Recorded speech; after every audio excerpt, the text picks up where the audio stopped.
A very good morning to you all and welcome to Views, People and News here on 933 KFM this Saturday, the 2nd of November 2024. That's the first Saturday of the month. It's 11 minutes past 9 o'clock. My name is Judith Atim, welcoming you to the show. And today, of course, we are asking if rationalization of institutions will actually deliver effectiveness. You very well know the conversations that have been taking place over the last couple of months in relation to RAPEX. Of course, the rationalization of agencies and public expenditure was approved by Cabinet in Feb 2021. The aim is, as you all know, is to reduce wastage and save the country some good amount of money. 33 agencies are to be absorbed into their parent ministries, 35 to be merged into 19 entities. And the process started in July this year, but there is heavy opposition towards this move. We shall be looking into that a little later. But let me take this opportunity to welcome my guests to the show this morning. First, of course, is Honorable Dr. Chris Baryomunsi, the Minister for ICT and National Guidance. Good morning, Honorable. Good to have you on the show. Good morning. Thank you very much for hosting me here at the KFM, and good morning, listeners. I am terrific. I'm in a very good condition. I can testify. And, let me hope that the rest of the listeners are in good health and ready for this conversation this morning. Thank you. Thank you for making time.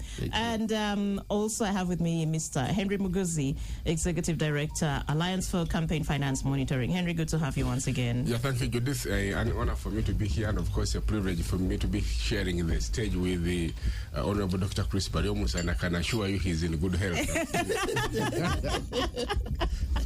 Yes, indeed he is. I'm a witness to that as well. Okay. And my producer, Stephen Bide, is also here. He's another witness to that. Our other guest is on his way. That's Professor Maurice Ogengalatigo. We'll be letting you know as soon as he walks in. But before we move into the conversation, we'll just let me just take you through a few highlights of the week, locally, regionally, and globally.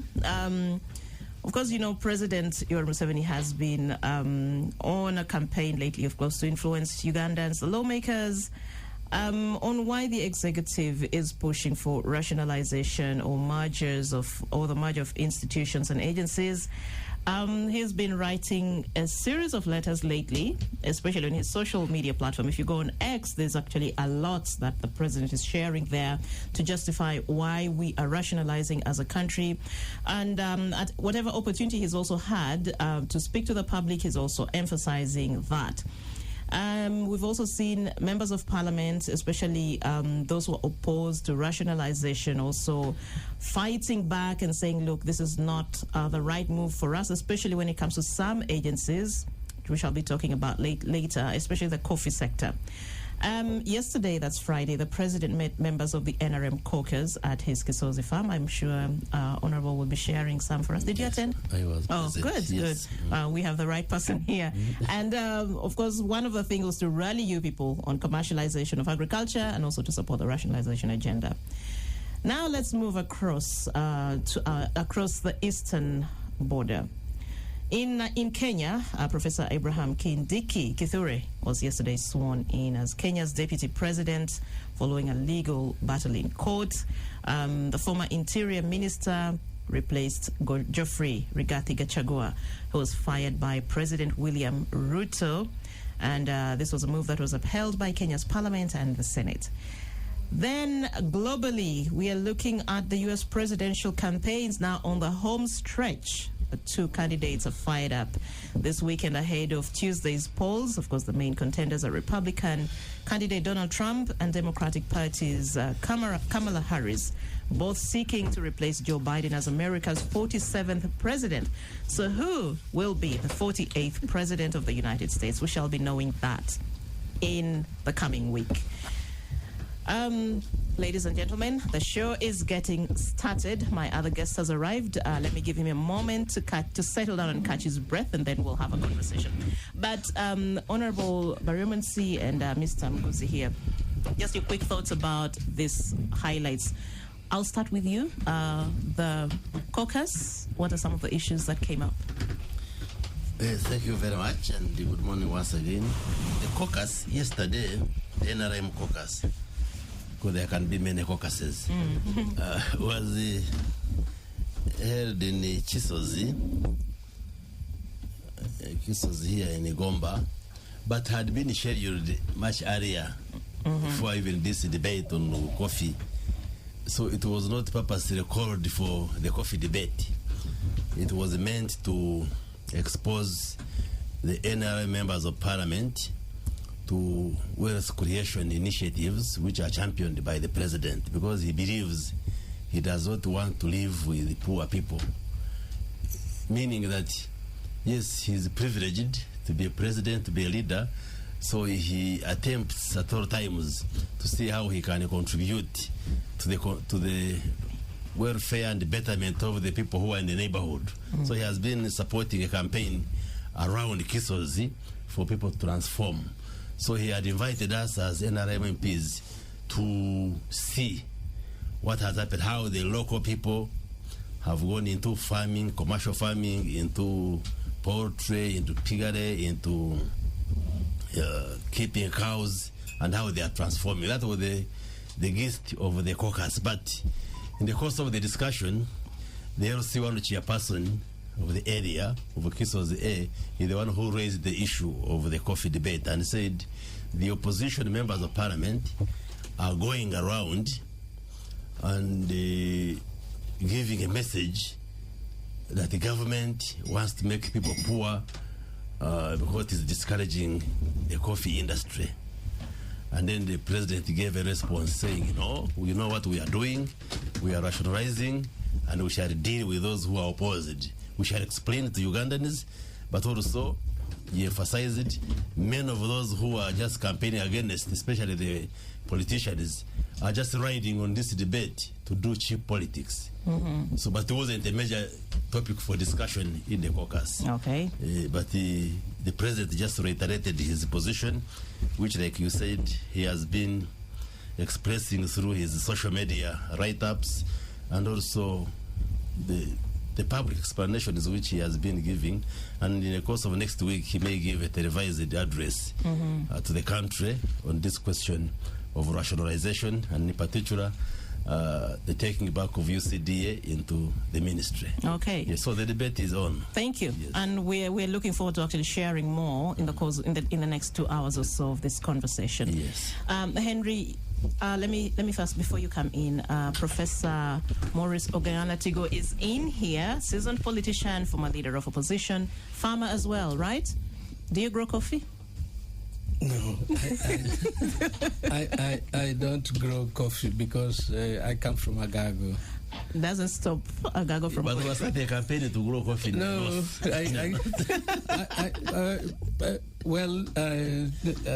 I'm happy to be on KFM after some time. Yeah. You know, I can give you my good brother Minister Chris the story of coffee in Agago. We were campaigning with the now Chief Justice. And he said, I'm going to bring you coffee. And I told people, I said, look, I'm the one who studied agriculture. You have never seen me one day going to court to represent anybody. If coffee was a crop that would grow here, you would be seeing it from me. Him and then Minister Munyogapa distributed coffee in Agago and Aru. You need to go and check if the coffee is there. Because climatically, it will not grow unless you modify the climate, which makes it too expensive. You have to irrigate, you have to do this.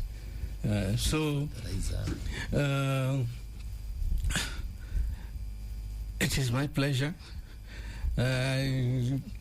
incidentally, I come here and as I was resting, they served me coffee. And it has a label, UCDA. that probably makes the discussion very interesting. So what we've also decided to do here is that we've decided to create demand intentionally for local Ugandan coffee, because the conversation always is, we can't satisfy demand. So we said, okay, we're going to be deliberate and serve Ugandan coffee. Yeah. We have to start creating that demand for ourselves. So that's also why you're having this. Yes. Thank you very much, Professor. Good to have you. Yes, Henry, your quick thoughts on the three highlights that I actually shared. If you also want to talk about coffee, feel free. Yeah, thank you very much. Of course, for me, it's an honor to be sharing this platform with the two gallant men of this country. Not every day that happens. The discussion on rationalization is quite an interesting one. If you observe it from where I stand, from a neutral point of view, there are interesting things that you pick.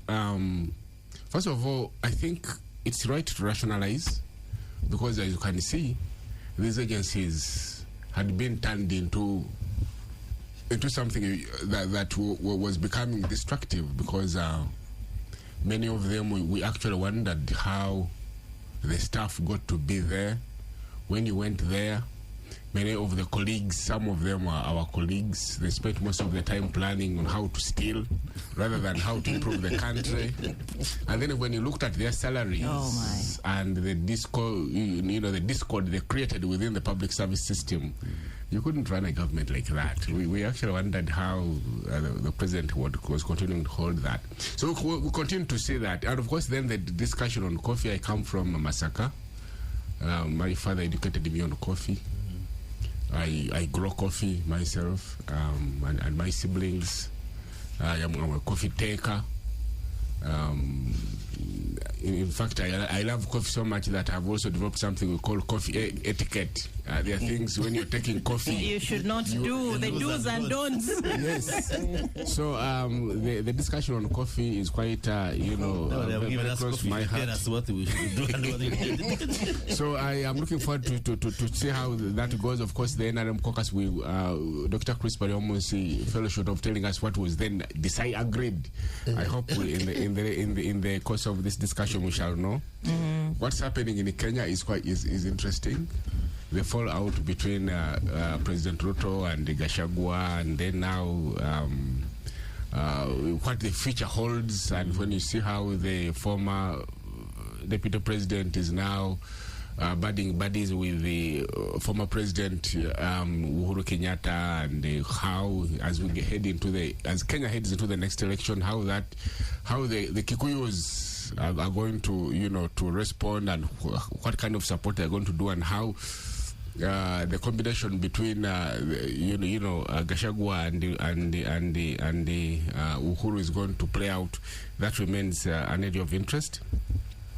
So for me, I think we've just had a quite interesting week, and of course the discussions on coffee, on the UCDA, remain quite as green as they have been, and we look forward to see where that will end. But I think what will happen is at the end of the day, there will only be one winner, and you can already predict who will take the day. Yeah. Well, thank you very much, Henry. So as we come back to talk about, of course, I want us to not just look at rationalization from the perspective of coffee, but also from the broader sense of things. Because we know that the merger of agencies is not only happening in Uganda. Across Africa, when you notice, governments are moving in a similar direction. Kenya is about to merge about 130 agencies. Nigeria has also approved plans to merge about 220 out of 500 agencies. Tanzania, I think, I don't know if they've done that, but also they had quite a smaller number, 19 state-owned entities to be merged into 7.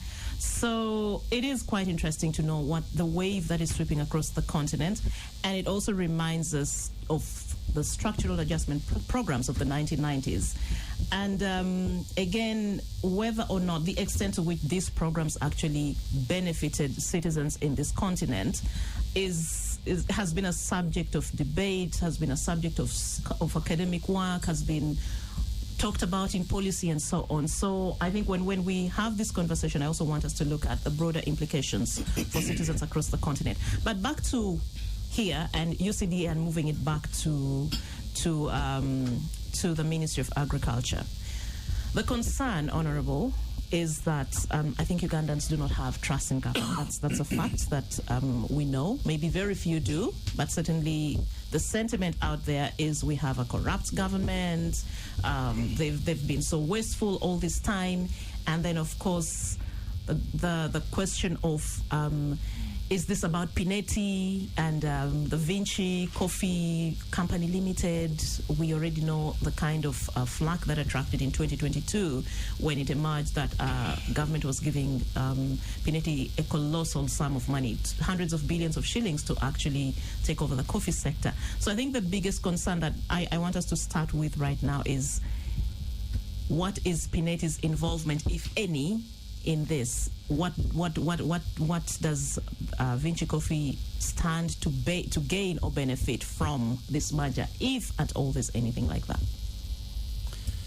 Yes, thank you very much. I think you have given a very good background to rationalization, and we've been explaining this policy to Ugandans. And just maybe to add, before I specifically come to Pinetti, is that over the years, the 90s, the 2000s, I think many agencies and parastatals were created. And we realized later that we had like two parallel civil services. You have the mainstream ministries that run down to local governments, then you have agencies. So a study was carried out around 2015-16, thereabout. And we realized that the agencies were consuming lots of money. Say if you compare the salaries we were paying, much more money was being paid through the agencies compared to ministries. Or even allowances and other expenditures, administration costs. And yet, you find these are public servants doing more or less the same work, serving the same government. You go to an agency like UNRA, it employs engineers. Ministry of Works also employs engineers. An engineer in Ministry of Works earns maybe 1.2, 1.5 million Uganda shillings. An engineer with the same qualifications and competencies in UNRA earns 20 million shillings. And what does UNRA do? UNRA, you can summarize it as a procurement agency. They just procure contractors to maintain roads or work on roads, tarmac roads. They don't do roads themselves. So we had that discussion from 2018 in the cabinet, and we took a decision to rationalize. And after careful study and discussion, we came up with like 3 areas. There are agencies which we said, no, these should remain the way they are. Then others, we merged them, said their mandates, their functions are related. Say, like URSB and NILA, they do registration of services, of agencies, of companies, businesses, so we merged them. An agency like Uganda Human Rights Commission and Equal Opportunities Commission, they both talk about human rights and justice and so forth. Although those require constitutional amendment, but we said these can be merged into one. We looked at agencies like National Planning Authority, the Population Secretariat, and there is also a committee called the National Physical Planning Committee and the Ministry of Lands. They all carry out a function of planning, so these can merge into one planning unit. Then, so there was that category of agencies. Then the third category, those we said these could still be able to discharge their functions, but we take them back to their mother ministries, like UCD in this case. We said, yes, UCD is doing a good job, because I have heard the argument, what mistake has it done? We're not punishing agencies, we're just rationalizing, streamlining, especially the view of cutting the administrative costs, but we are not losing the functions and the mandates of the agencies. So this fear that if you rationalize UCDA, then the coffee subsector will die. I am yet to hear strong arguments towards that, other than just politicking and propaganda. So we said the UCDA should get back into the ministry, and like we have clarified, this rationalization exercise is not a retrenchment exercise. We shall try as much as possible to absorb the officers who are running these agencies, especially the technical people, but also even those who are in administrative units. We shall absorb them because they are vacant positions. But are you going to absorb everyone, or some jobs? No. Some people will definitely have to. We shall absorb as much as the vacancies are available, both in the central and local governments. And for those who may not be absorbed, we have put in the budget a severance package and shall pay them benefits, and they will go. But if a vacancy exists, they will have priority to take those vacancies. So we are not necessarily retrenching and chasing civil servants, but we're just administratively reorganizing how the departments function. You see, like UCDA, we have technical people, but also these agencies have, say, a human resource department, a procurement department, finance and administration, and we're saying these consume money, but UCDA could deliver when that function is done centrally by the ministry, the procurement, the human resource, the accounts, those. But then we maintain the technical people who do the supervision and the oversight of the coffee sector. Now, this Pineti issue, Pineti is this Italian lady who has been coming here to do investments in various areas. These are separate, they are not related. They are not related because Vinci, that company called Vinci, I think was coming into partnership with the government to address the issue of value addition. And the president has been arguing correctly, and we insist as a government that in order for us to get more benefit and profit from the coffee that we grow, we should build the capacity here in the country to process this coffee instead of exporting raw beans outside.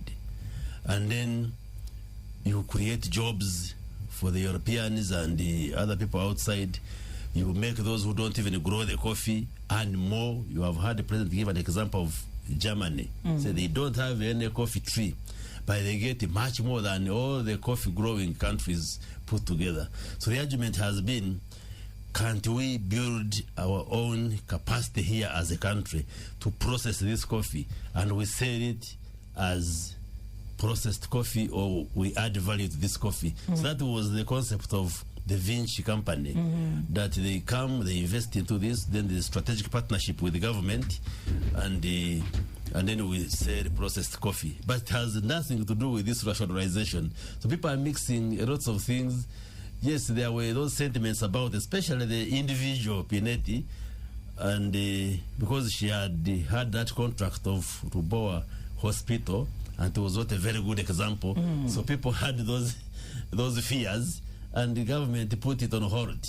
But the concept of value addition to coffee and other products in this country, whether it's minerals or tea or whatever, still remains. We still believe that the resources which we have, we should add value to these resources and export processed items instead of exporting raw materials. And that's a correct strategy. I'm sure everybody agrees with that, whether Pineti or not Pineti. But to answer your question, the issue of Pineti has nothing to do with this rationalization. People are just mixing different things altogether. Thank you, Honorable.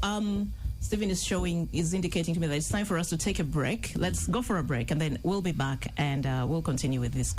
Welcome back from the break. It is 20 minutes to 10 o'clock. This is still VPN. We are asking whether rationalization of institutions will deliver effectiveness.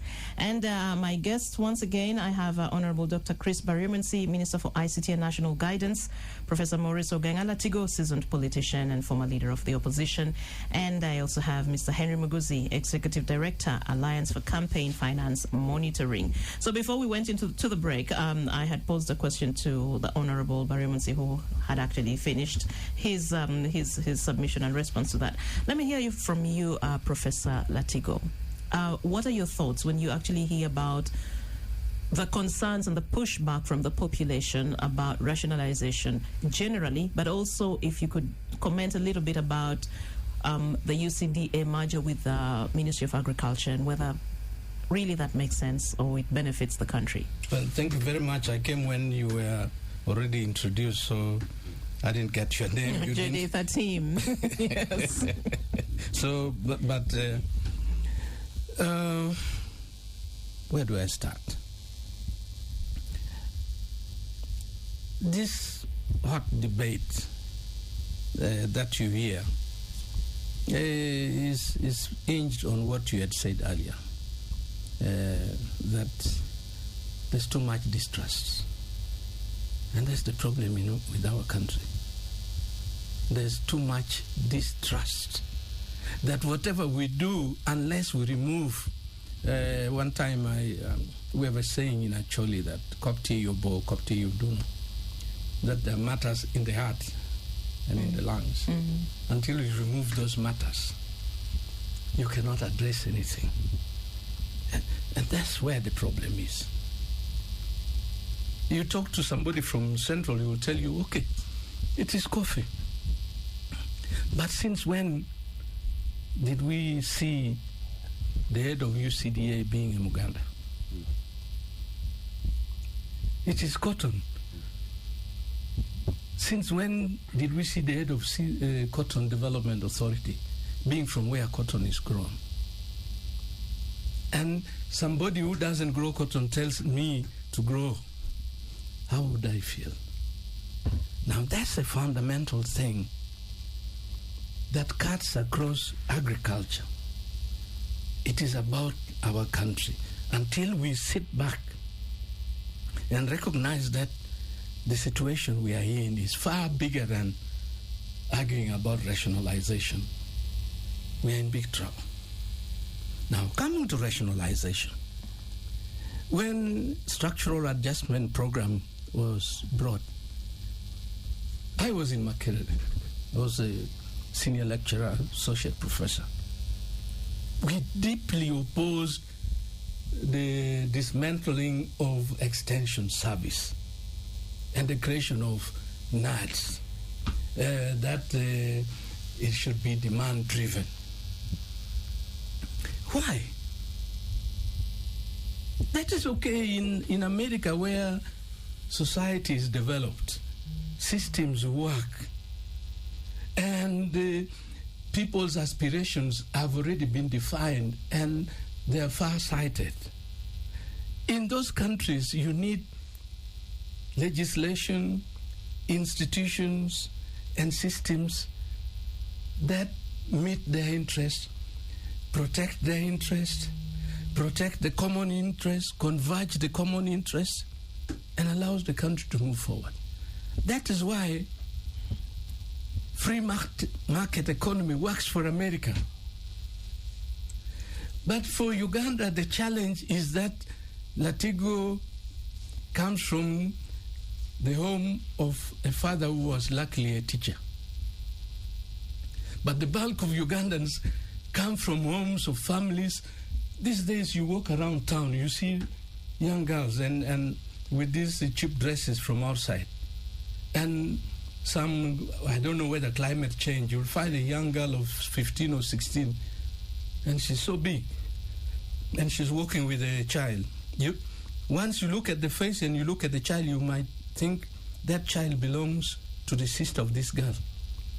The girl is 15, she's a child. Mm-hmm. Now, if you rationalize UCDA, and there's no face of that child in that rationalization, what will you achieve? And that's what we told government at that time. We said, no, this is a country that needs to be developed, and therefore the state must take command. When we were kids, the Mukungus would come. If you don't have a latrine in your home, you will be in trouble.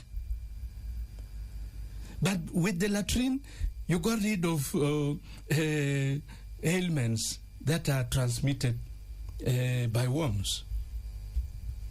And health changed. If you didn't have coffee in Buganda, that kiboko thing, you'd be whipped. And when they grew cotton and made coffee and made money and built houses, people then started to understand that coffee can help you to get build out of poverty. Yes, build a house, take your child to good school. Ask yourself, where is the face of that activity in this rationalization? Where is it? And that's the fundamental thing. For me, if government wants to rationalize, my brother minister, go back and tell the president that the first rationalization is to remove agriculture, health, education, and road infrastructure away from local government, centralize everything. Let the health center in my village be the responsibility of the central government who will need our votes, and not the responsibility of my local colleague. So that when it is not working, it is the central government that is accountable. I want to end my contribution at this stage by saying that in 2012, I was farming in Noya. One day I get a call from PPS Meramaju and says, "What is wrong with you and the president?" I said, "Why?" He said, "We have prepared a government delegation to go to Malaysia." And when we gave him the list, he said, "Okay, yeah, this can go as government delegation, but the things I want, they will not get me. You call Latigo and see if he can go with." I had just lost election the year before. In fact, I had been rigged. But that is politics. You can't be angry about it. I said, if the president wants me to go to Malaysia, it's fine. We go to Malaysia. One of the things that changed Malaysia, when Malaysia in the beginning was like Uganda, even geographically it is in the same, more or less the same parallel, was FELDA, Federal Land Development Authority. They put that thing, restructure land holdings, restructured settlement, put education, put health, put social infrastructure. Malaysia changed completely. I came back from Malaysia. I wrote my report, sent to the president, went back to the farm. 3 weeks later, I was being called to write the report, and I said, "You guys, me, I'm not in government. I've already gone back to the farm. You write your report." But the president got my report. The next Chankwanzi seminar for NRM MPs, a Malaysian came and talked. I only wish that the president could find time to listen to technical people who have no interest in politics. Consulting this NRM caucus in Gomba is political mobilization. Very few of them. And I'm not shy about it because I've talked even to the level of the speaker. I'm not shy about it. They don't have the competency. They don't spend time reading. No. Once they get money, fine. So they're not going to be useful. And, Mr. President, this is a national debate, even if you have the power to win. When you give your family an opportunity to make a contribution, even when the decision is adverse to them, they will own it. Thank you. Thanks a lot, Professor. I'm still digesting a lot of the things that you said, and I'll come back to some of the issues you raised later. Henry, your thoughts, the rationale for rationalization, like You grew up, you were raised by coffee. Coffee put food on your table. Coffee educated you. Coffee did a lot of things for your family and for you. And you've also decided to take the same journey that your parents actually did. You're also a coffee farmer yourself, because you can relate to what exactly that means to a person's pockets and your general livelihood. If coffee is moved to UCDA is moved back to Maif, how does that work for you as farmers? And for example, as a coffee farmer, how has UCDA actually helped you? Let's maybe start from there. Good question. Let me give you this fact as well. You see, coffee did not only educate me. My father was one of the very few individuals that owned a car. Jeff. He told me that he had, with the sale of coffee, he was able to raise 30,000 Uganda shillings. He came to Kampala, went to Afro Motors. There were Peugeots. So he liked the Peugeot 403. Brand new. He asked, what's the price? 30,000. And he paid cash. Reduce for me. Paid 29,000. He pulled it out cash. Brand Zero mileage. Zero mileage. They gave him a driver, drove it up to Masakat, our village. Okay? Now, so that's what coffee did. So I grew up with seeing a vehicle at home because of coffee. As this discussion was ensuing on this table, I was asking myself a question.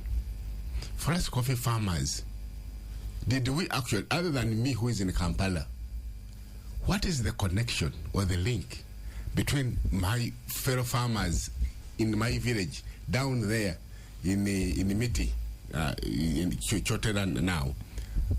What is the connection between them and UCDA? Who even knows about UCDA?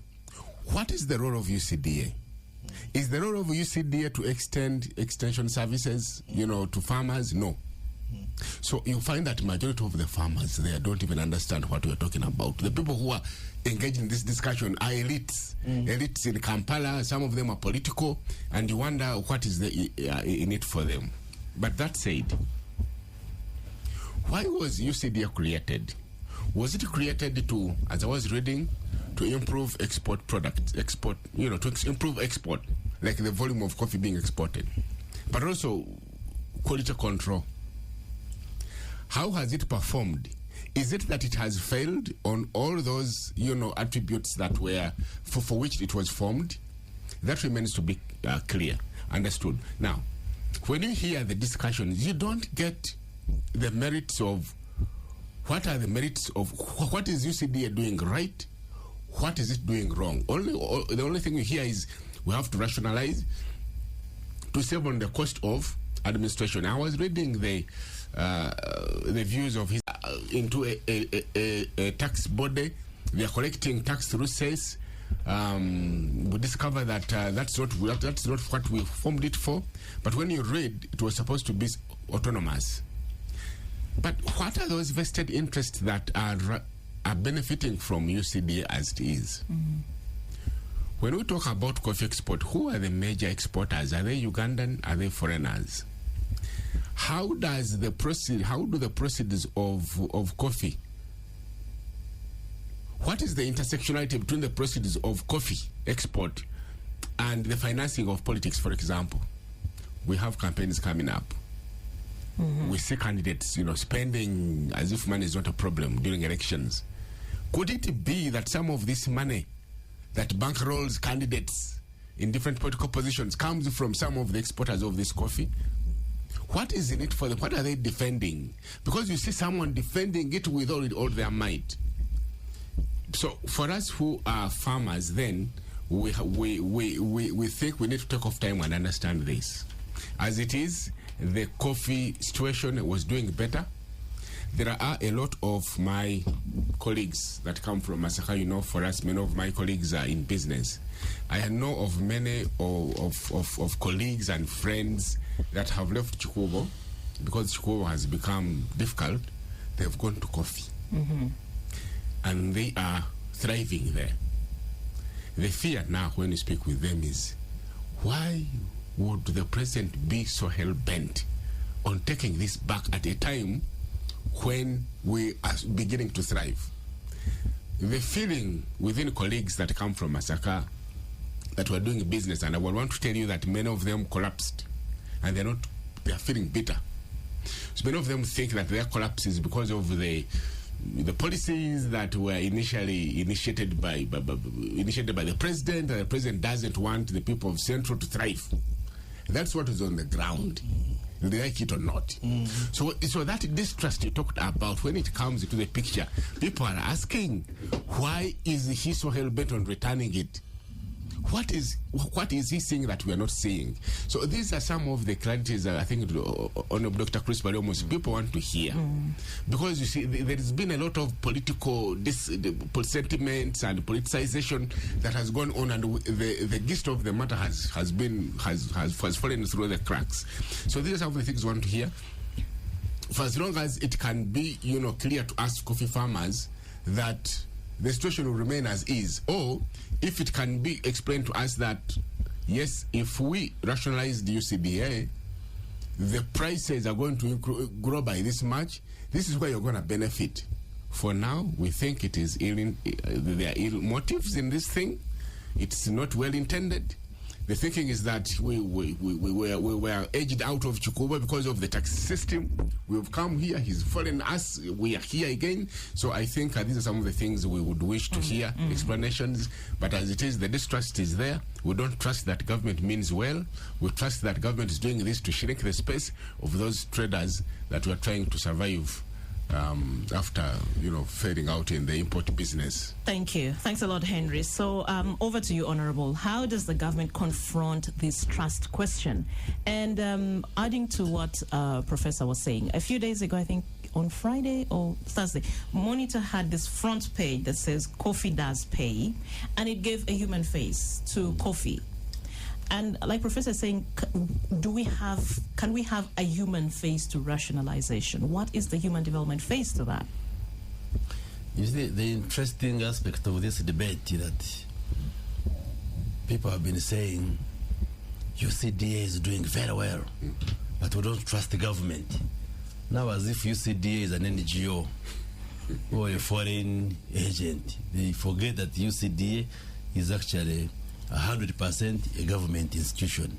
The other day I was challenging my colleagues, the opposition MPs. All along they have been saying there is nothing which works in Uganda. Everything is dysfunctional. Now this debate comes, they are now praising UCDA. UCDA is doing very well, but the ministry is not working. Then I ask them, now UCDA is a government institution. You'll be saying nothing works. So there are all these distortions. Now, the question of trust, it depends on whom you are speaking to. This is an elected government. And one way of measuring trust is when we go into elections. People have been electing the NRM government. That is not true. Just hold on, Professor. That is not true. The challenge, I think, with us, the elites, that we sit in these studios, talk, and we have a chance to go on TV, and then you want to measure trust from what you are hearing from the elites who are debating in good English in this studio. But Uganda has 46 million people.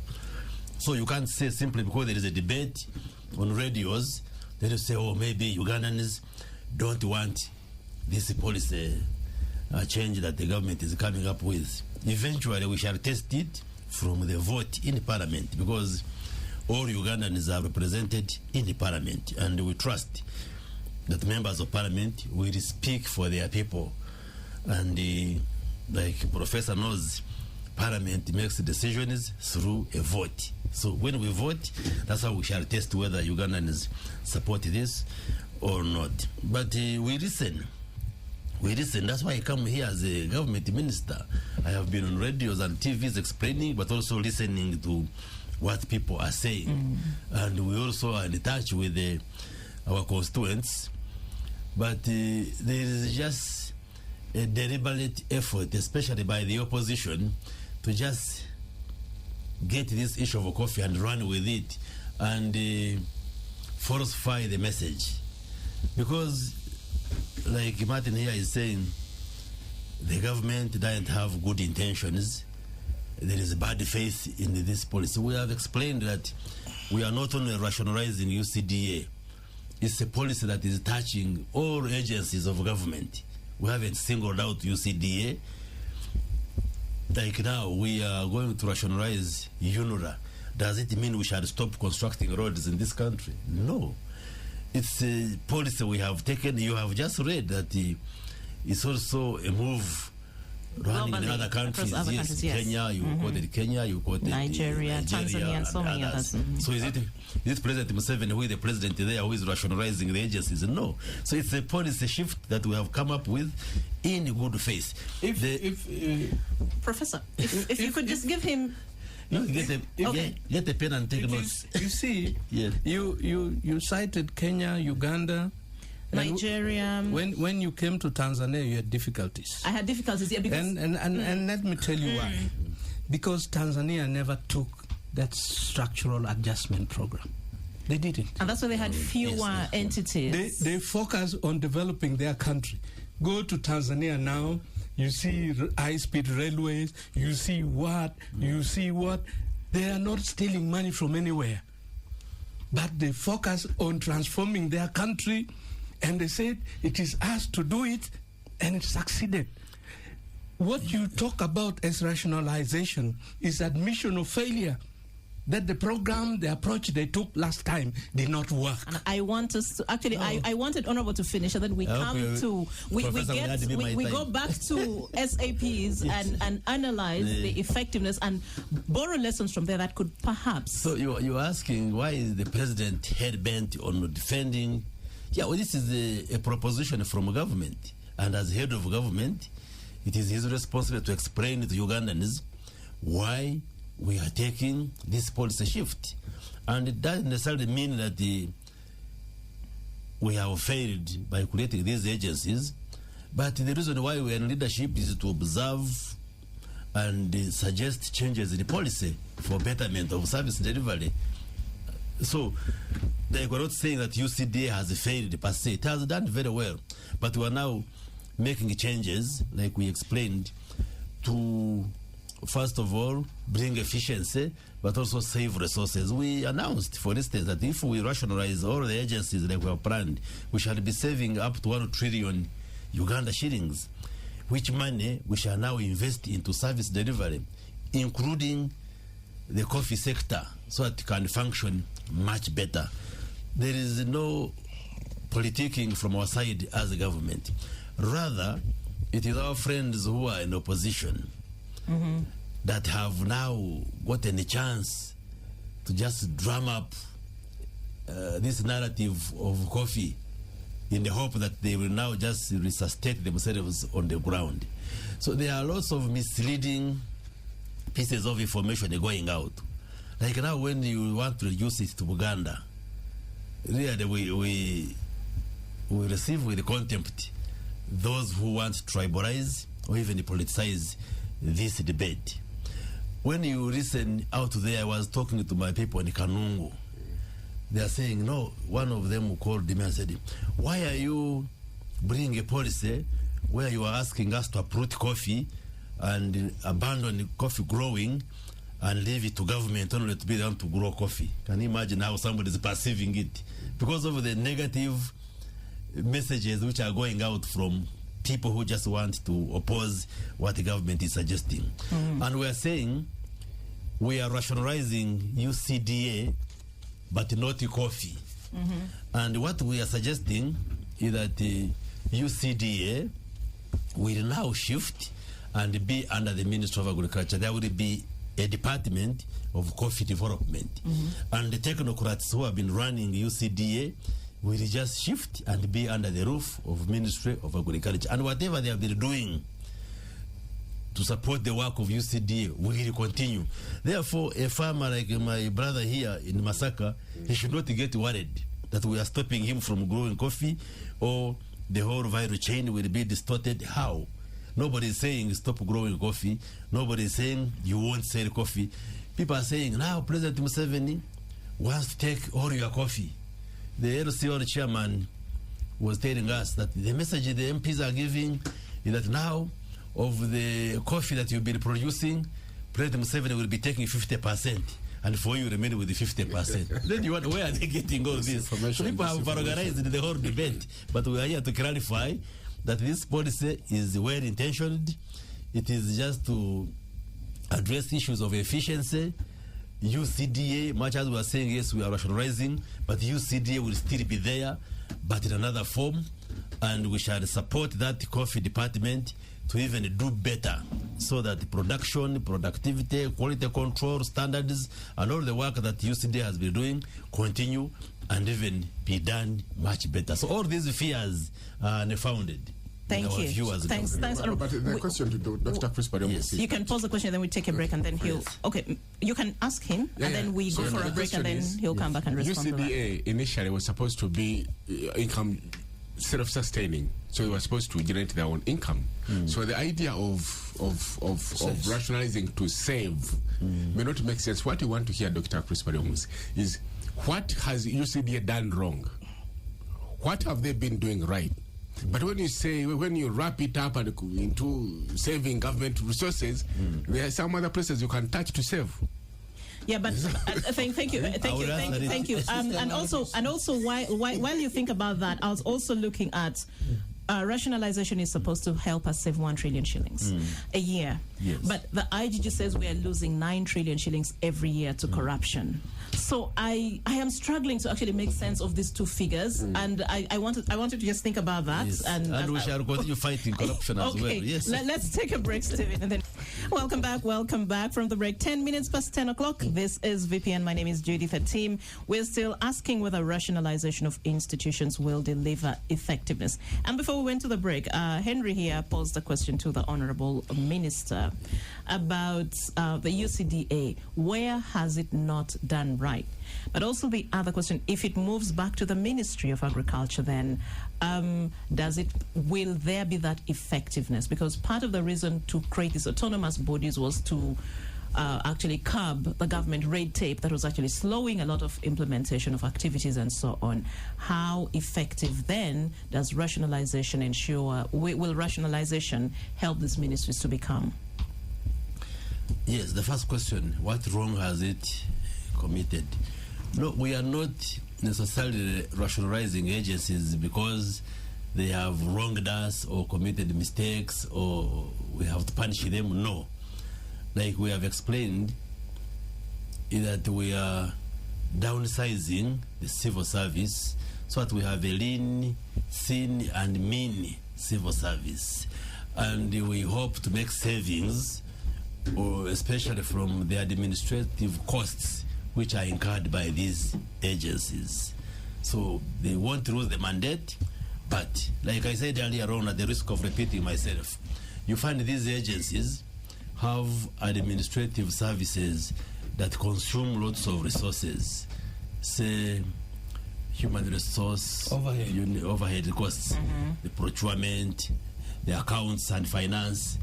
And we are saying UCDA can still function, but those administrative functions are provided by the mother ministry. But the technical services of UCDA still remain. That's why we are creating a department within the Ministry of Agriculture for coffee development. So we are just transplanting the UCDA technical staff to the ministry, and they continue doing the work. And we have taken a broader decision of rationalization, and we shall see it through across the government. People are saying, you MPs, you are too many. Maybe the districts are too many. Maybe the ministers, you are too many. We shall reach there and see how to restructure and reform the entire government system to address the question of efficiency. So you're saying, will it be effective in the Ministry of Agriculture? Why not? Why not? Probably what it would be if we had completely abolished UCDA and then say the current structure of the ministry will handle what UCDA has been handling. Probably you would raise the question is, would it be too much for the ministry? But we are just relocating the UCDA to the ministry and then they continue work. And there is a supervisory structure within the ministry. In any case, UCDA has been under the Ministry of Agriculture. All the staff that you are praising under UCDA came from the Ministry of Agriculture, including the executive director himself. So there is no cause for worry. They will still be able to deliver. The extension staff, you ask a farmer, he's a farmer, how has UCDA been helpful? They have staff, extension staff members, but they are at the regional level. We don't know them. They don't even reach the farmer. My place. But the coffee growing, the support, the extension services are supported by the staff of Ministry of Agriculture. We have agriculture officers at the district, at the sub-county. Those are the people who are supporting the farmers. So nothing much will change to disrupt the farmers at the community level. But rather we want to strengthen the systems, get more money, put into this area, and then so the farmers out there, the traders, the business people doing nursery beds should not be worried that this decision is going to negatively affect them. It will not. Other than just the propaganda which is being given out by people who are opposed to government especially, but they will not, the whole value chain will not be negatively disrupted by this decision. There are pockets of efficiency government has demonstrated. For example, the management of the driving permits. It was taken from a private company first. It was brought into the ministry. I have gone there to process mine. I saw a level of efficiency that you've never seen anywhere never else. Seen. So if this is the efficiency we are going to bring into coffee, then we shall be happy. But the problem is that many of the ministries, you look at the way people get into the offices, the merit-based system seems to have been lost. And that efficiency you need to add is occasioned by digitalizing our systems, our transactions. And we have now a robust approach to e-government. We shall be digitalizing most of these systems, and we shall definitely get that efficiency you saw the driving permit unit cut across other sections of government. You see, Yes, maybe I was taught English by the British, so my understanding of English is sometimes different. If you dissolve UCDA and merge it into the ministry, you are not rationalizing UCDA. You must be rationalizing something else. What are you rationalizing? Because that is not rationalizing.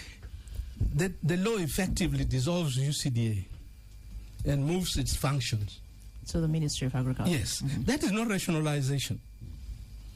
If I used to take all the bananas, rationalization would say, Break cut it in into half so that we share. What is the rationalization in doing that? And I go back. By the way, I'm a judge of the Uganda-based farmers competition. So I'm not only a farmer, I actually know the country. I go to villages and I talk to farmers throughout Uganda. Last year I was in Ntungamo, in Chengegwa, Isingiro, all those places. So I literally live these things. Maybe some history that people now don't know. In the 60s, Bugishu was the main Arabica coffee growing part of the country. And coffee berry disease is a big challenge to Arabica coffee. In the 60s, government had clear programs and teams that would come and spray all the coffee plantations, coffee fields in Bugishu. Government would spray. The obligation on the part of the farmer is that your agronomy must be proper. You are planting at the right spacing, you are pruning, you are trailing so that you can pick the coffee easily, and you are cleaning your coffee fields. Then you get government service. The outcome was huge output per acre that Martin's dad was able to buy a car with. Henry's dad was able to buy a car with. Same with cotton. The cotton coffee marketing board then would deal with cooperatives to ensure that the coffee moves to a level where the country could process and market and make money. Politics killed it. The chaos in each country. With cotton, it's just amazing how we had the Coffee Development Authority that killed the cotton.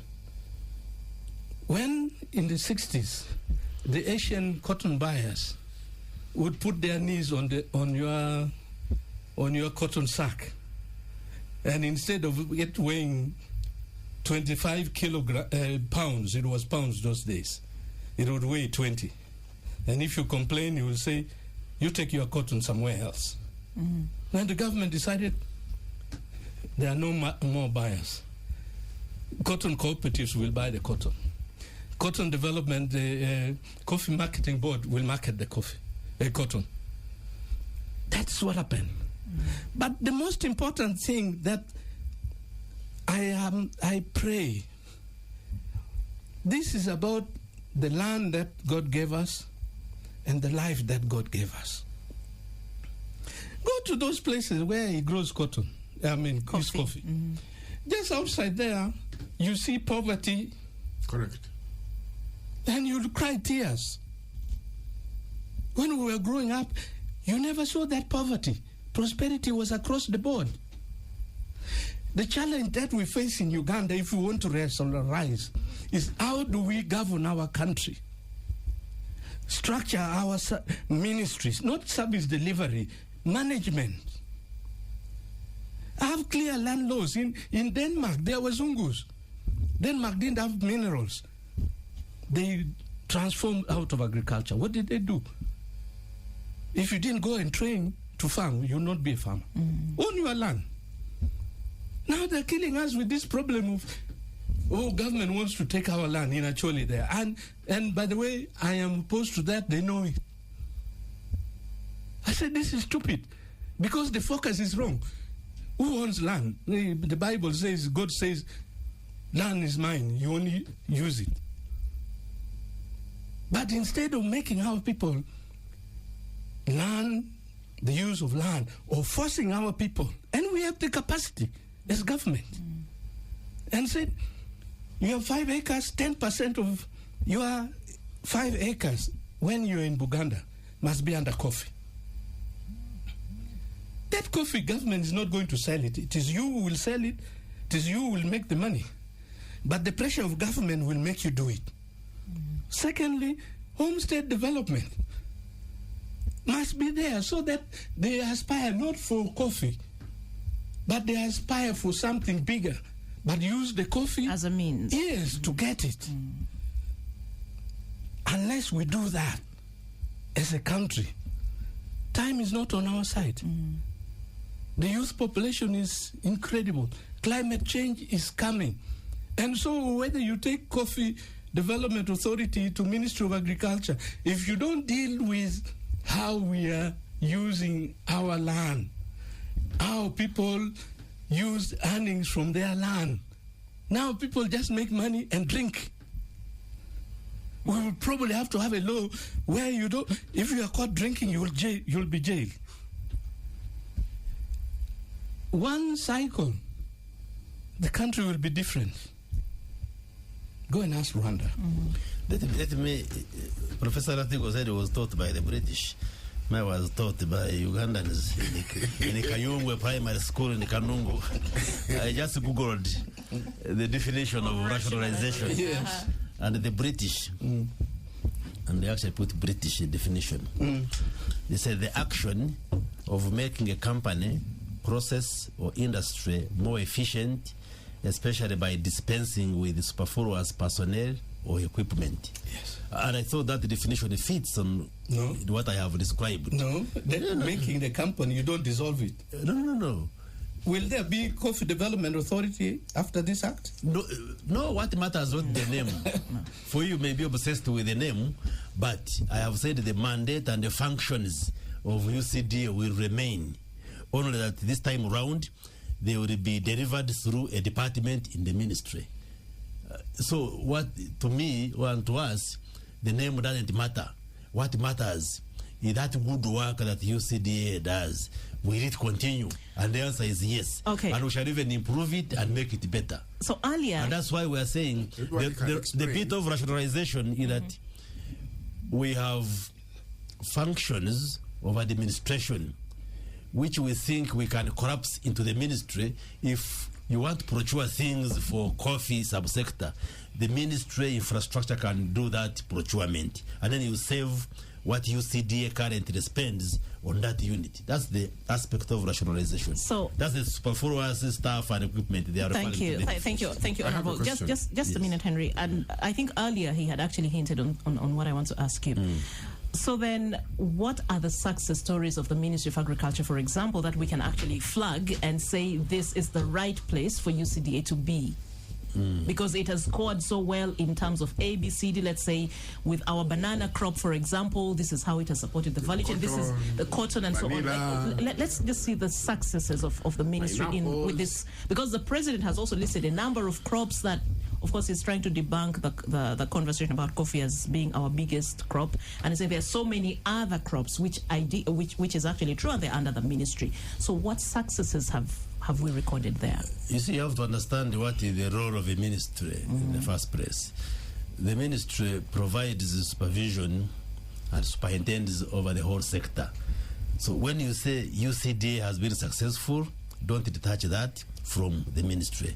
When you say we have NALO and all these agricultural institutes, those are under the supervision of the ministry. When you talk of NAGRIC, when you talk of this research institute that actually produces these clones and seedlings, Nariko, which is in the Mukono, all that they're in the all ministry. Under the ministry. That's when correct. we speak of having excess sugar being produced, having excess milk being produced today, excess maize which we're exporting, all that is supervised by the Ministry of Agriculture. So the ministry has been working, and it has a structure that does that supervision. The extension services, we are saying there is a duplication. That's why we rationalize. When you look at the Ministry of Agriculture, they have a whole department of extension services, and UCDA also does extension. And we're saying, can't we merge this function and deliver it, save money instead of duplication, and then improve this function, delivering this function through one unit? So there has been that argument. The ministry is dysfunctional, doesn't work, but there are many success areas under the wider ministry, because all these agencies fall under the ministry. But basically, we decentralize the service delivery, so the ministries are mainly there now for policy setting and policy guidance, and then that overall supervision of that mandate, because they do not do direct implementation as a ministry. Most of the implementation is done through local governments and also these agencies.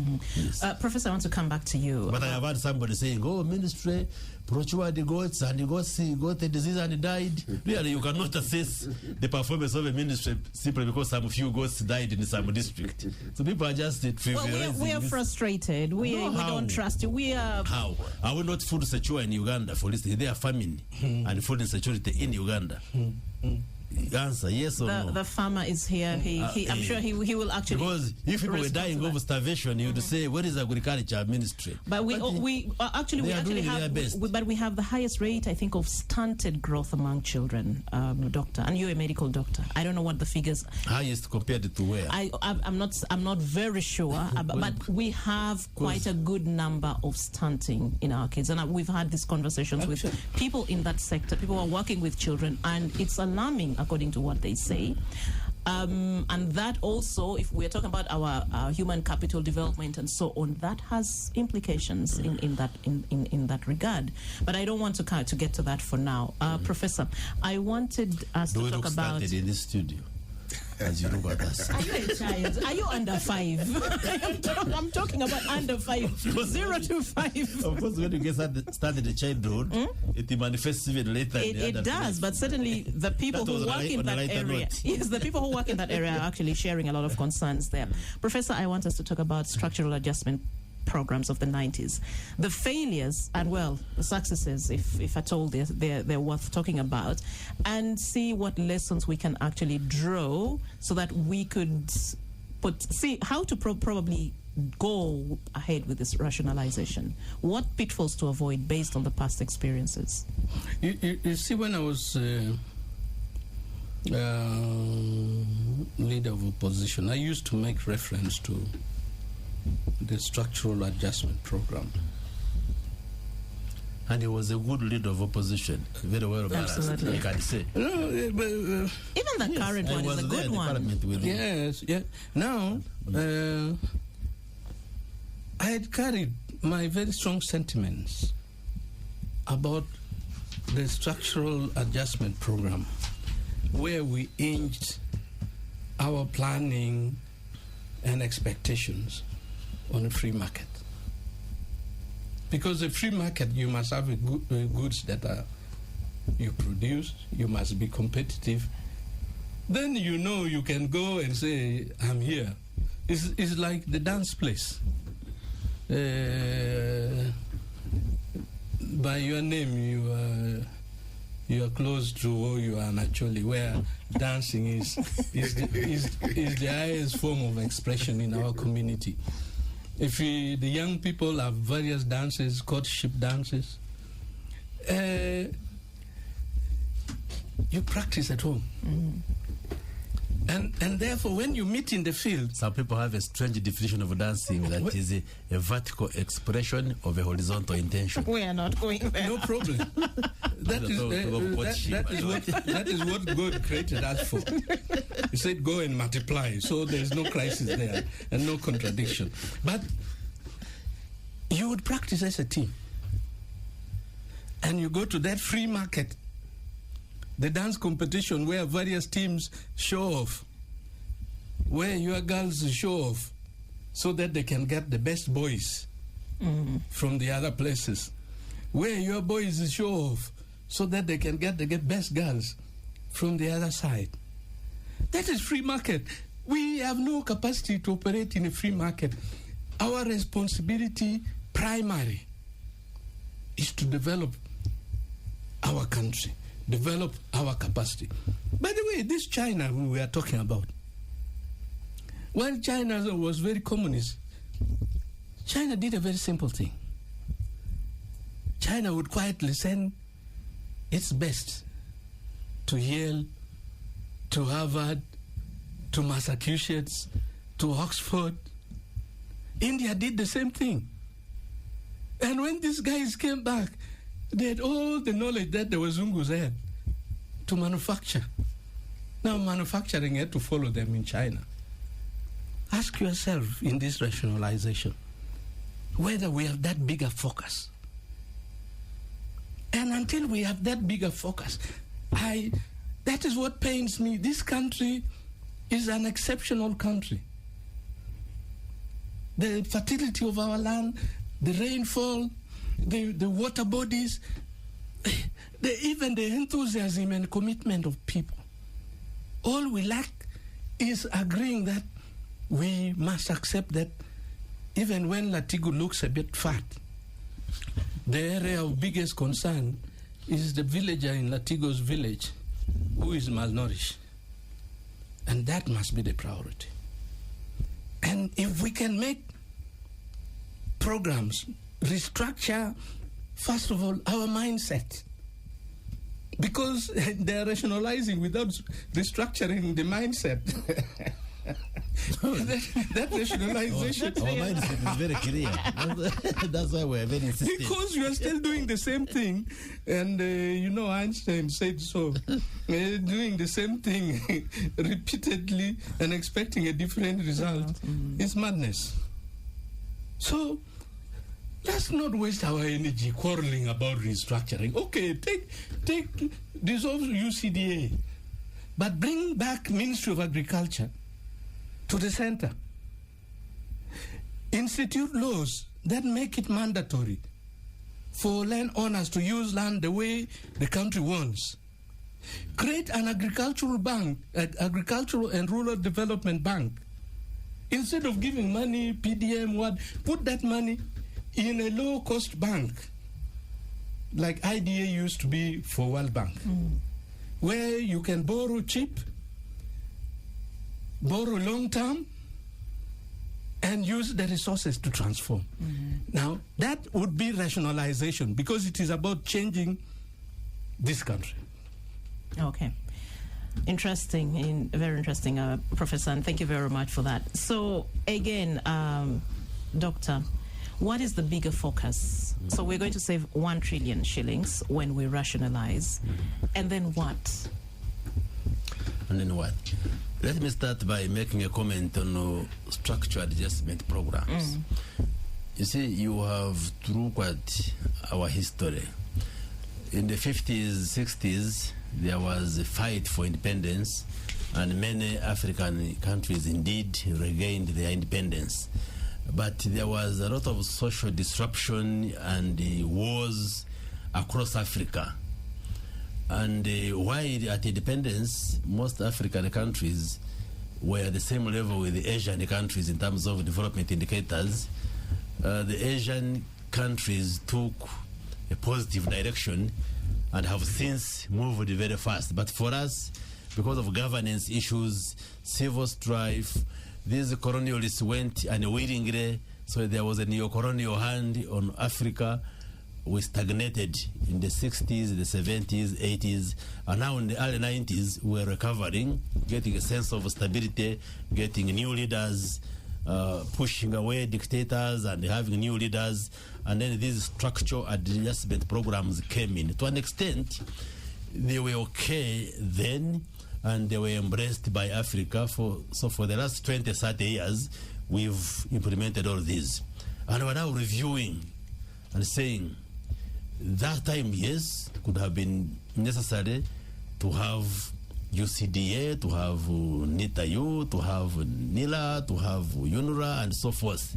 But the policy, you can always review it and take another direction. Now we are saying, yes, there is a contribution these agencies have made, but we can still be able to deliver services more efficiently by downsizing and cutting some of the costs which we think we can bear through the ministries, but we don't lose the functions. So that has to be appreciated. So the structural adjustment programs were not necessarily very negative. Like we were saying, UCD has been doing a good job. The coffee subsector has grown. There are those positive elements, but there is nothing wrong with us reviewing the policy and making the necessary adjustments for the sake of having more effectiveness and moving forward. So what we are now saying is that we have to cut. And you see what is very interesting? It is the very Ugandans who are making judgments now. What I've been saying, you have an oversized public service. You have an oversized government structure. Cut it down. Yeah, that's actually... Now, when we say we are now cutting it down, the same voices say, no, don't, please don't. So, damned if you do, damned if you don't do. But provided we are convinced that we are doing the right thing, we shall move ahead. So, you are saying we are rationalizing. So what next? So what about Parliament, local governments, RDCs, RCCs, assistants, and all that? What are we doing with those? Yes, like I said, we have taken a decision to rationalize. And we are starting with the public service, the civil service, but eventually we shall reach all the sectors of government. Yet there are those concerns. RDCs are many, maybe members of Parliament are many. You have created many administrative units and all this. And we listen, we are alive to all those discussions, and we shall reach there. We are only starting with the civil service, and then we shall eventually rationalize also other areas of government so that the government can be much more effective than the way it is in delivering services. Professor Atigo is raising very important propositions. he's a professor. You could ask him to write a paper. We listen to him. He can write a technical paper and give it to us in the government, and we look at it and see the kind of reforms we can introduce further to strengthen delivery of services in Uganda. Like when you say agricultural bank, land use, centralizing some of the ministries, these are good proposals. That's why I was saying he was a very good leader of opposition. But he was not disruptive and he was very constructive. So he can raise some of these points. We are listening to government. We listen to everybody, whether you are from government or opposition or civil society, and where there are proposals which can take the country forward, we can adopt them. If my brother Chris is serious, he would say, I heard you speak. I'm going to go and report what I heard you say on radio in cabinet. And then the cabinet can decide. No, cabinet can't work like that. Or report, but to ask me to write when that is not cabinet doesn't work like that. That you go to David is telling me to break. That you go to talk show and take the sentiments and then put your hand up. We are structured. Okay, let's give Henry some 2 minutes to contribute before we go for a break. At my level, you don't even talk about it. You'd go consult with the president, and I will be written to. You've written in the paper before when you came back from Malaysia. How was that put to use? Not only that. I wrote. By the way, on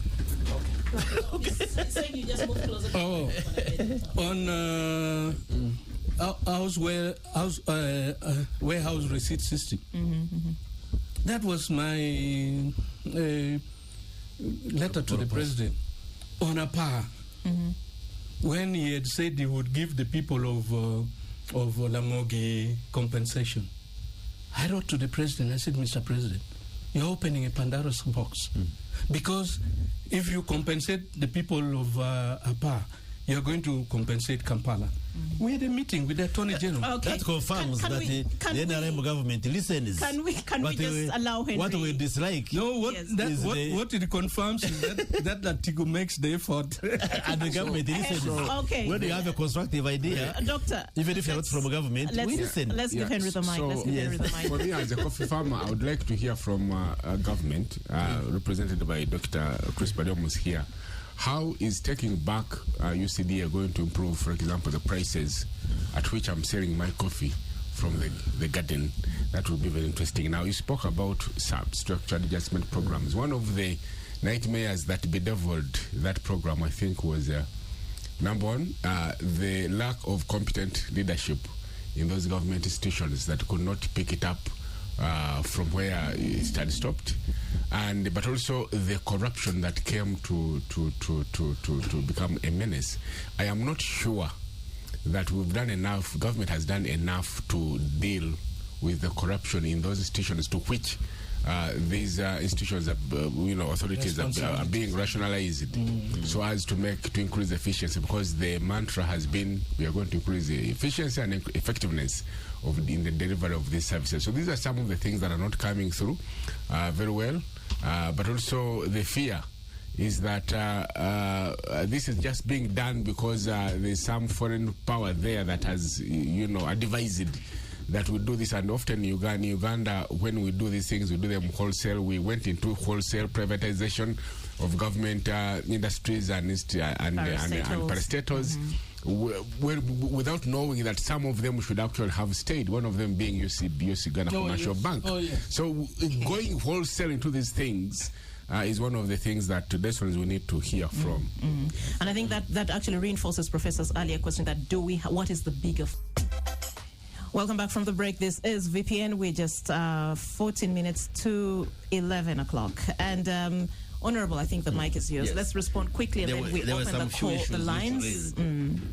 I'm happy here says, how is the taking back of UCDA to the ministry going to...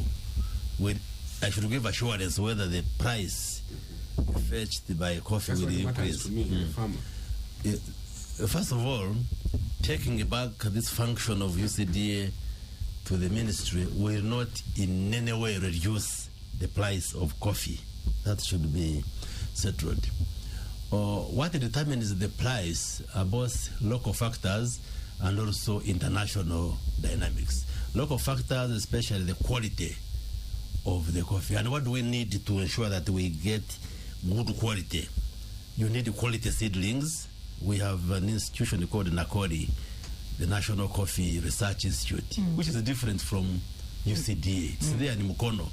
Because people are saying, now the seedlings, the quality, they are not done by UCDA. We need effective pesticides for plant health. That's Professor Atigo's area. We need to address issues like fertilizers, access to well-priced fertilizers. We need to address issues of irrigation, to address the vagaries of weather. We must put in place a rigorous post-harvest quality control.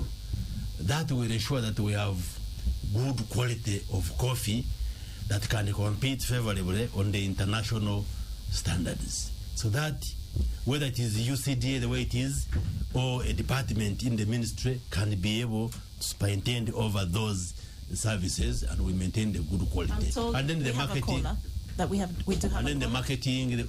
Okay. Hello. Yes, it is. Good morning. Juma from Spain. Yes, Juma. For us as community, what we need service delivery. They are just pull and push between the government and the politician, and yet at the end of the day, their questions are not new to us. Their effort to the country is always feeding their own family.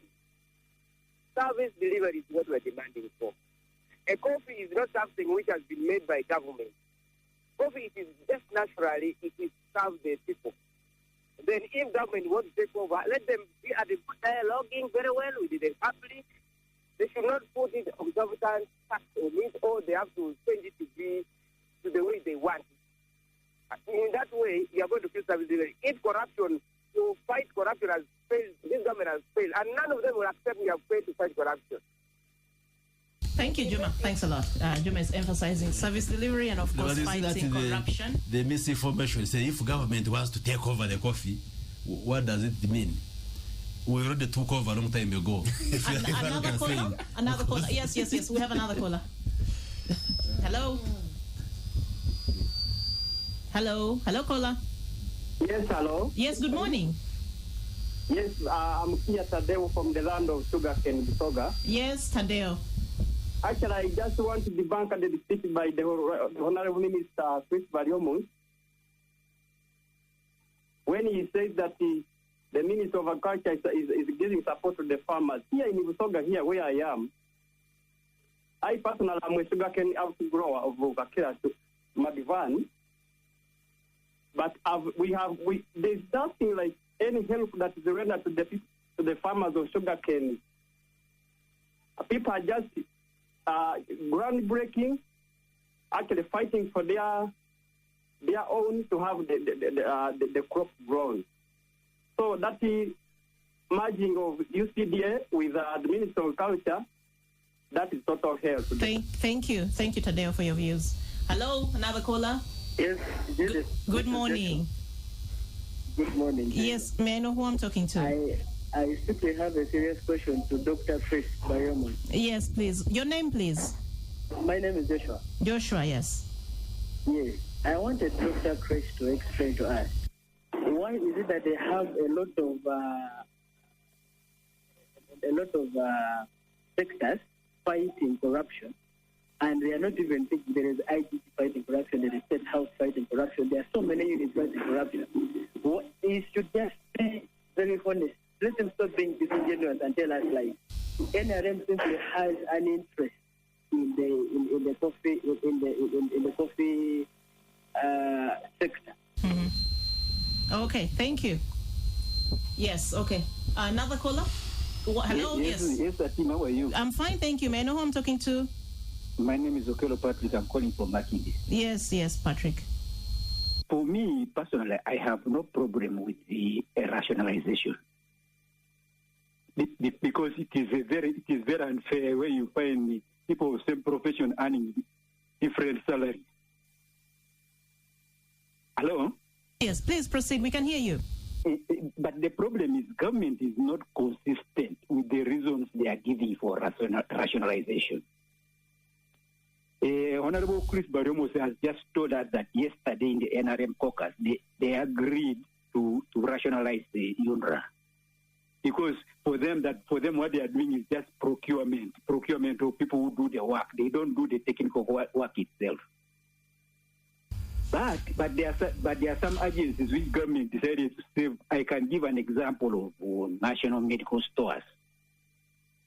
Is it called national medical stores? Something like that. Yes, it is. In fact, their work is for them. Their work is just to procure and store medicine. So you realize there is no consistency. Why do you save national medical stores and rationalize, for example, UCDA or UNRWA? Thank you. Thanks, Patrick. I think we've got your question. One more caller to go. Yes, good morning. Good morning. Thank you for the program. Thank you. May I know who I'm talking to? You're talking to Dennis here in Zambia. Yes, Dennis, please proceed with your comment or question. I want people to understand what is the meaning of rationalization. It is not disbanding it. It is to streamline it to the main ministry. But all people are called, all these agencies, they report to the main ministry. They don't do air hound. They report to the minister, the state, the PS is the one.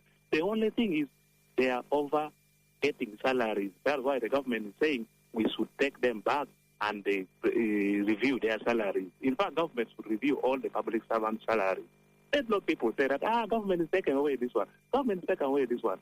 We should understand these people, they're using a lot of money when they are doing the same thing. Okay, Dennis, thank you very much. And also, Doctor, there was a question here earlier that came through that Stephen shared. What will happen when government again finds that RAPEX does not work? It is not a success? Because we were not directly questioned on this matter, but yes, you can respond. Would sure. Give a very two big small responses. I would like to start with the last caller. You see, that is the problem I have. The last caller is trying to justify rationalization in terms of saving costs. My rationalization is that, does it function? Does it achieve what we want to achieve? It is saving costs and making please, more efficient. Please, yes. Please, the guy from Busoga called and said, we have never seen the face of government. We shall respond to him. I wish we could leave politics out of this and really talk honestly about our country. Because until we set very clear goals and say this is the best instrument of achieving those goals, we are wasting our time. Secondly, there's something I forgot in the 60s. You know, in the villages, people will rush and grow sunflower, and then when the prices suddenly fall, next year there's no sunflower. What government in the 60s did, they had price stabilization fund. Unfortunately, the cess for UCDA was just meant for expenditure.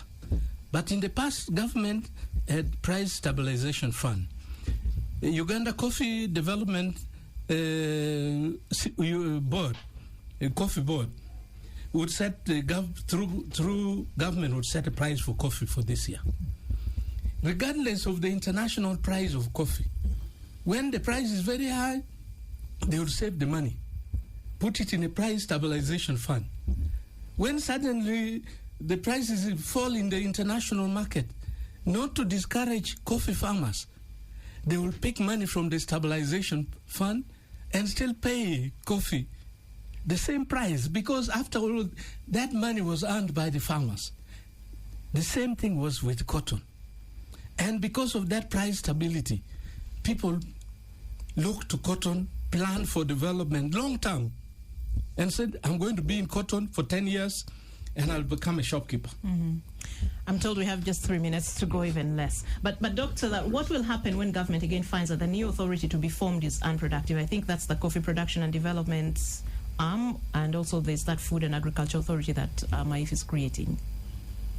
Well, I am not a pessimist to believe in negativity. We have studied this issue of rationalization, and we have strong reasons to believe that it will work. But if we get the challenges, we shall review. We shall review. That's why we are in leadership. We are in leadership to address people's problems. If, for instance, we make a mistake along the way, we address it and take corrective measures. So that cannot be a reason to scare us, because we have studied this matter. But I want to thank the callers. They have raised a number of issues, but now we are saying there's no time. The first one, Juma was saying you are taking over the coffee. That's a false narrative. Yes, if you are saying we're taking over, we took over a long time ago, because we are a government. We are supposed to set policies, set standards to ensure that the coffee that you grow, true, the coffee is grown by farmers. But as the government, we have a duty to have the right laws, the right policies, to set standards, so that the coffee can help you get as much money as possible. The Tadeo from Busoga, I don't agree with you. We have a Ministry of Agriculture, which is decentralized. We have a production office at the district. We have extension workers at sub-counties. Unless you want to tell me in Busoga, they don't have those. But he says they are not getting help, and I think that's his experience as a farmer. No, is he a farmer himself? Yeah, he says he is an outgrower, a sugarcane outgrower. Okay. Yes, he is, yeah. Then he should do.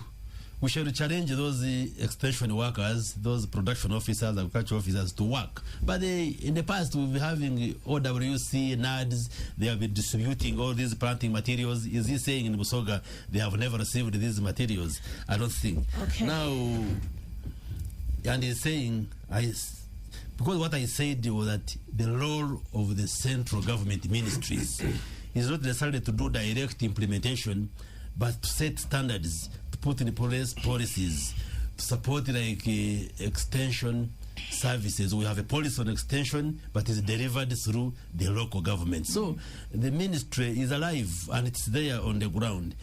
Corruption definitely is a challenge, and all of us as Ugandans, we must fight it, because nobody would want to see corruption thriving. And we create these agencies, IGG, Anti-Corruption Unit of State House, CID. Okay, my producer is looking at me. The interest, someone is saying, why are you interested in coffee? We must be interested in coffee because it's a strategic crop for Ugandans. It's a crop which can take Uganda forward in terms of the economy. And that's why we bring all these changes to reap much more benefits from the coffee. So in 30 seconds then. The rationalization policy on the UCD and the other agencies is in good faith as it is, and it is well intentioned for Ugandans. Thank you. 30 seconds. Okay, I just have a prayer to government that when you are defending rationalization, we would want to hear beyond cost cutting and saving this 1 trillion. How is the ordinary Ugandan going to benefit from these actions? Okay, thank you very much. Thank you, Professor. You want thank you 30 seconds. Yes. Yeah, thank you for the opportunity. For me, rationalization should start with what we want our people to be in 10, 20, 30 years. Thank you. Thank you very much, ladies.